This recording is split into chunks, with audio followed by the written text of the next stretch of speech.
Friends subscribe button మీద click చేయండి, bell ఐకాన్ని ఆల్ మీద ట్యాప్ చేయండి. ఛానల్ సంబంధించిన లేటెస్ట్ అప్డేట్స్ ఫస్ట్ పొందండి. హాయ్ ఫ్రెండ్స్, ఇప్పుడిప్పుడే తెలంగాణ రాష్ట్ర వ్యాప్తంగా ఉన్న రైతులు రుణమాఫీ పైన బ్రేకింగ్ న్యూస్ వచ్చింది. అర్హుల లిస్ట్ రావడం జరిగింది. అమౌంట్ ఏ తేదీన ఖాతాలోకి వస్తుంది, టాపిక్లోకి వెళ్ళి కంప్లీట్ ఇన్ఫర్మేషన్ తెలుసుకుందాం. వీడియోని ఎక్కడా స్కిప్ చేయకుండా ఎండ్ దాకా చూడండి. ఇంకా లైక్ చేయకపోతే ప్లీజ్ ఒక్క లైక్ వేసి మన ఛానల్ని ఖచ్చితంగా సబ్స్క్రైబ్ చేసి బెల్ ఐకాన్ని ఆల్ మీద ట్యాప్ చేయండి. తెలంగాణ రాష్ట్ర వ్యాప్తంగా ఉన్న రైతులకు రైతు బంధు 10 ఎకరాల వరకు అందరికీ క్రెడిట్ చేయడం జరిగింది. ఈ పంపిణీ పూర్తయితే అయిపోయిందండి.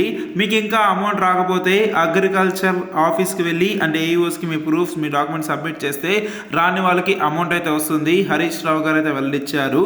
మనకి రుణమాఫీ కోసం పైన అందరైతే ఎదురు చూస్తున్నారండి. దీనిపైన న్యూ రూల్స్ అయితే వచ్చాయి. అర్హుల లిస్ట్ అనేది రెడీ అయితే చేస్తున్నారు. ఈ నెల 15వ తేదీ నుండి నెలాఖరు వరకు ఈ మధ్యకాలంలో రుణమాఫీ సంబంధించిన డబ్బులు అకౌంట్లోకి అయితే వస్తాయి. ఇదండి ఇప్పుడు వచ్చిన లేటెస్ట్ అప్డేట్. ఇది మీ ఫ్యామిలీ ఫ్రెండ్స్ రిలేటివ్స్ అందరికీ షేర్ చేసి సపోర్ట్ చేయండి. అండ్ ఇంకా వీడియోని లైక్ చేయకపోతే ఒక్క లైక్ వేసి మన ఛానల్ ఖచ్చితంగా సబ్స్క్రైబ్ చేయండి. ఏమైనా డౌట్స్ ఉంటే మాత్రం కమెంట్ చేయండి, రిప్లై ఇస్తాను. బాయ్.